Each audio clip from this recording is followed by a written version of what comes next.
katika jengo hili ambalo limepata ajali ya moto. Mimi taarifa hii, kwanza mida yangu ya kufunga huwa ni saa 3. Kwa hiyo ile mida ya saa 3 nilifunga biashara. Baada ya kufunga biashara, kwenye jengo letu mkono wa kulia kuna kibanda cha simu ambacho kimejiatachi kwenye jengo letu. Kwa hiyo kile kibanda, mwenye kibanda alikuwa anachomelea. Nilitoka nikaona kama kuna cheche za moto zilikuwa zikiruka akiwa anachomelea pale. Nilivyoangalia kwa mwanzoni niliogopa, nikajua labda ni shoti ya umeme. Nilivyoangalia vizuri nikaona kuna fundi anachomelea, nikawa mimi nimeondoka, nimeenda nyumbani. Baada ya kufika nyumbani niliingia bafuni kwa ajili ya kuoga. Ile nilivyokuwa natoka bafuni kuoga ndio bodaboda akaja mpaka mazingira ya nyumbani. Akanambia, "Vaa haraka twende katika ofisi yako na shoti ya moto inatokea." Niliingia ndani nikavaa nguo haraka nikachukua funguo. Na baada ya kufika katika eneo la tukio nilikuta jengo tayari limeshawaka. Ilikuwa ni kibanda kimoja kinawaka kufikia kibanda changu. Kwa hiyo tulivyofungua walitoa vitu vichache sana vya mbele na kibanda changu kikawa kimeshika moto. Kwa hivyo vitu vyako ni kiasi gani vimeteketea? Vina thamani kiasi gani? Mali yangu ina thamani ya milioni 30, lakini katika milioni 30 kuna milioni 15 ambayo nilikuwa nimekopeshwa na CRDB mwezi wa 12, ambayo nilikuwa ninarejesha kila mwezi milioni 1.4. Kwa majina naitwa Abeli Melikioli. Kimsingi tuko kwenye tukio ambalo jana tumepata majanga hapa Buselesele. Moto umeunguza maduka 8 na chanzo cha moto huu ukiwa ni umeme. Ulianza kuwaka kwenye duka la Bwana Kisila kwa kuwa maduka mengine yalikuwa yamefungwa. Kwa hiyo vyumba vyote vikashika moto hadi kusababisha madhara ya vyumba 8 kuungua. Mali nyingi zimeteketea, lakini pia mali nyingi zimeondoshwa na watu waliokuwa wakisaidia.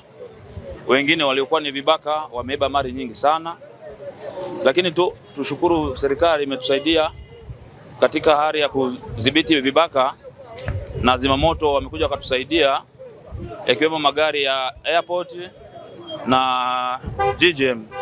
Imekuja gari ya zimamoto na baadhi ya wadau kama magari ya Kinamudi yamekuja yakatusaidia namna ya kuzima moto.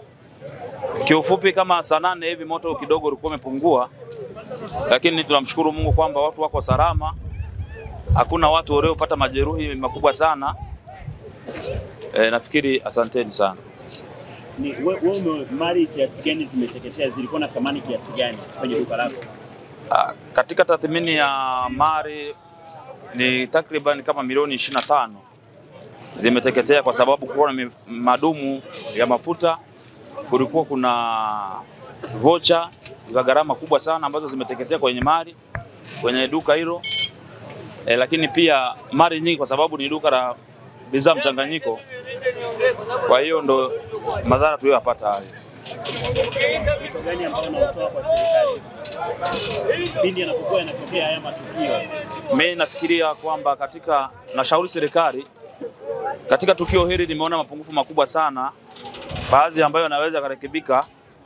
Ukifuatia tukio lililowahi kutokea mwanzoni hapo, vibanda viliungua hivi vibanda kama 9, lakini magari ya zimamoto yamekuwa ni changamoto kwa sababu yanatokea Geita, mengine yanatokea Chato.